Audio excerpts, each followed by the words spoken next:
Alex Nissa du 06, 5 défaites en 7 matchs dirigés par Nantes, avec Nantes cette saison, et une élimination à domicile contre Laval en coupe. Jocelyn Gourvenec est-il déjà en danger avec un Kita qui ne se privera pas d'appuyer à nouveau sur le bouton préféré éjecte? C'est peu dire que je suis pas dans les petits papiers de Valdemar Kita, mais effectivement, c'est tout à fait possible que Kita décide une nouvelle fois de changer d'entraîneur. 4 points en 7 matchs, c'était le bilan de Raymond Domenech à la tête du club. Maintenant, après un bon départ avec en point d'orgue un match extrêmement maîtrisé à la Méno contre Strasbourg, ça faisait un moment que même avec Pierre Aristoui, le jeu de Nantes était en déconfiture. J'imagine que le club est surtout à sa place, quoi. Donc, et que c'est un club, comme j'en parlais au début de ce face à Pierrot, comme pour Montpellier, qui, à force de mauvais choix, maintenant doit s'habituer à jouer pour sa survie en Ligue 1 tous les ans. Jackie Boy me dit: quel est le meilleur site ou blog pour suivre l'actualité de Strasbourg, car franchement l'équipe c'est limite. Ouais, l'équipe c'est limite, surtout quand ils inventent, quoi. Il y a eu le fameux papier où Strasbourg va mettre 30 millions dans le mercato d'hiver. Super, on a vu.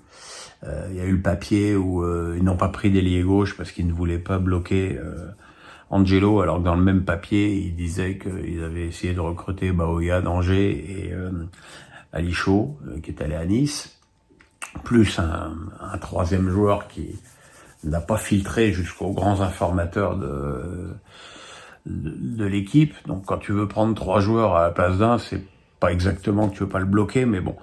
Voilà, moi ce qui me gêne surtout dans l'équipe, c'est cette défiance vis-à-vis du projet de Strasbourg, qui n'a pas lieu d'être dans un journal qui est censé être objectif, mais bon, ça, ce que vous voulez que je vous dise, c'est comme ça. Sinon, le meilleur site pour suivre Strasbourg, c'est Direct Racing, qui a des infos, et puis surtout qui aime le club avec bienveillance, qui me semble quand même être quelque chose d'important quand tu veux suivre un club. Romain me dit: est-il possible d'estimer les retombées économiques pour la Ligue 1 en cas de départ possible, probable de Kylian Mbappé à la fin de la saison, notamment au niveau des droits TV? Alors j'ai choisi cette question, et comme toutes les semaines, des questions sur Mbappé, j'en ai 20. Donc là, ça y est, évidemment, on est à 10 jours d'un match de Coupe d'Europe, donc il y a forcément une info de merde qui sort. Donc là, c'est, voilà, Mbappé va au Real, c'est sûr, mais il n'a pas communiqué et le PSG n'est pas informé. Donc, permettez-moi non pas de douter de la véracité de l'info, parce qu'à force de dire tous les ans qu'il va partir, parce que moi je veux bien reprendre les saisons précédentes où c'était sûr et certain qu'il avait déjà choisi son numéro, son vestiaire et tout, et tout. Donc forcément il y en a un qui finira par avoir raison. Maintenant, il faut pas croire que les gens qui discutent avec la Ligue pour les droits TV, ils sont fous, et qui savent très bien qu'une Ligue 1 sans Mbappé va être terriblement dévalorisée aux yeux des gens qui aiment peut-être un petit peu moins le foot, et puis aussi aux yeux de l'étranger. Tu perds pas un joueur de cette dimension, surtout après avoir perdu Messi et Neymar, puisque même si Messi et Neymar étaient pas forcément toujours hyper performants, ça faisait des grands noms qui, il faut voir, en Chine, pour un entraînement de Miami, il y a eu 40 000 personnes pour voir Messi. Donc ce serait un troisième coup dur pour la Ligue, et il est évident qu'une Ligue 1 avec ou sans Mbappé vaudra pas le même prix, qu'on aime ou qu'on n'aime pas le PSG, qu'on aime ou qu'on n'aime pas le joueur, c'est une vérité économique. Donc voilà, c'est maintenant est-ce qu'il va aller au Real? Je vais pas être une girouette et pas changer d'avis. Je veux dire que ça fait 7 ans qu'il est au PSG, de 18 à 25 ans. Il a donné ses plus belles années au club, il a donné ses plus belles années, qu'on le veuille ou pas, au championnat de France. Et que s'il part, il faudra juste le remercier de tout ce qu'il a apporté sur les terrains et qu'il a le droit lui aussi de vivre une autre expérience dans un très grand club. Question de Manu B.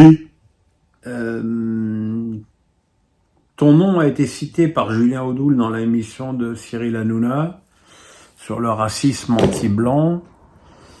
Qu'as-tu ressenti à l'évocation de ton nom, une fierté ou une forme de gêne? Alors certainement pas de fierté, pas de gêne non plus, puisque Julien Audoul a repris les propos que j'ai tenus dans un débat sur CNews d'ailleurs, il me semble. Donc voilà, je l'ai dit, donc je le pense.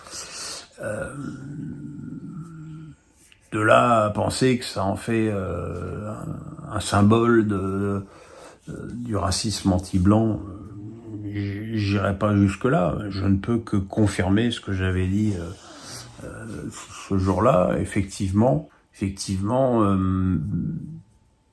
mon fils, qui était tout jeune, il avait 10 ans, il en a 32 aujourd'hui, a été au club de foot de Torcy, et au bout de 3 entraînements, il m'a dit j'y vais plus, les mecs me disent pas bonjour, me passent pas la balle, m'engueulent quand j'ai le ballon, et prennent pas la douche avec moi.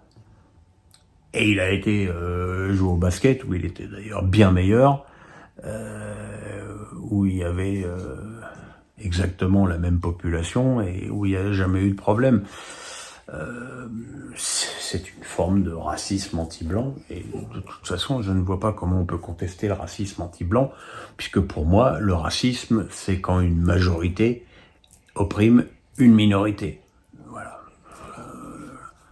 Donc s'il y a une majorité de blancs, eh ben, ils oppriment des noirs ou des arabes, et s'il y a une majorité d'arabes ou de noirs, ils oppriment la minorité. Si c'est une équipe de blancs, je me souviens qu'à l'époque où j'avais dit ça, et où ça m'avait valu évidemment des torrents d'injures et même un coup de fil privé de Lilian Thuram, j'avais quand même reçu des dizaines, pour pas dire des centaines de témoignages de parents qui m'avaient dit oui, nous aussi, mon fils a été victime de ça dans son club de foot. Donc voilà, je veux dire, c'est pas en niant une évidence qu'on résout un problème. C'est tout ce que j'ai à dire maintenant. Ça m'a un peu pourri ma TL hier sur Twitter, parce que ça a été repris et j'ai eu des retweets dans tous les sens de l'intervention de Julien Audoul dans l'émission de Cyril. Qu'est-ce que vous voulez que je vous dise? Au moins on parle de moi. Et encore une question pour finir de Manu B, celle-là elle m'a fait rire. Quelle est ta position en tant que propriétaire de SUV, tu me connais toi, sur le vote des Parisiens pour la surtaxation des SUV en zone de stationnement? Alors ma position, la première, c'est encore une fois, qu'est-ce que j'ai bien fait de me barrer de la région parisienne? Là j'y vais, après cette vidéo, je fais ma valise, je me prépare et je pars à Paris encore une fois pour des examens médicaux. Parce que la province c'est bien, mais au niveau médical c'est pas ça quand même. Donc j'ai bien fait de quitter Paris. Oui, j'ai un SUV. C'est pas le premier, mais ma voiture précédente n'était pas un SUV. Et j'en ai changé... Et pourtant j'adorais cette voiture, on va pas se mentir, j'avais une Porsche Panamera hybride, et parce que au fait avec mon mon handicap et mon genou notamment. La voiture était devenue beaucoup trop basse pour moi et j'ai besoin de cette position relevée du SUV pour pouvoir rentrer et sortir de façon confortable et sans douleur de ma voiture. Donc j'ai choisi de reprendre un SUV, mais j'ai choisi de le prendre électrique. Donc je me disais, au moins, on va pas me traiter de gros pollueur. Alors il trouve que comme elle fait plus de 2 tonnes, elle fait 2 tonnes 4, ma voiture, elle est concernée par ces augmentations. Alors elle est concernée, pas la mienne, puisque je suis handicapé, donc j'ai ma carte handicapée qui me permet de ne pas être concerné par cette augmentation. Après, dépenser 400 000 balles pour faire un vote comme ça, où tu as 60 000 Parisiens qui se sont déplacés, ça fait quand même moins de 6% des Parisiens, pour avoir un vote à 56%, avec une question qui était aussi mal posée, des bureaux de vote qui ont été déplacés, pas d'assesseurs, enfin, bon, je veux dire, si on voulait faire invalider de façon au niveau de la loi ce vote, il n'y aurait aucun problème. Voilà, maintenant, qu'est-ce que je vous dise, c'est pas une surprise avec Hidalgo. De toute façon, cette ville n'est fait que de contraintes, d'interdits, de travaux, et d'insécurité et de saleté. Hein, mon chien. Et voilà, encore une fois, qu'on fasse voter des gens pour punir des gens, voilà, sachant que bah du coup les gens qui sont très riches et qui ont des SUV très chers comme des Rolls-Royce, des Bentley, des Range Rover, des Mercedes, des BM, et qui en ont rien à foutre de payer cher le parking, bah ça leur posera aucun problème, ça fera juste marcher la pompe à fric. C'est très triste, mais c'est à l'image de ce qu'est devenue cette ville de Paris. Très triste. Voilà, donc, comme je vous l'ai dit hier, je vous le dis hier, malheureusement, pas de vidéo sur le 8e de finale de Coupe de France, parce que je suis à Paris. Donc demain, je passe une biopsie pour là et là, des petits boutons possiblement cancérigènes qu'il faut retirer et analyser. J'en ai profité pour faire un scanner du foie jeudi. Je serai de retour jeudi soir à la Baule, comme ça je serai en pleine forme pour... on se retrouve pour les pronos et pour le championnat de France. D'ici là, portez-vous bien, vous mettez des petits pouces. N'oubliez pas les petits pouces, c'est important les petits pouces. On s'abonne, je vous embrasse et portez-vous bien.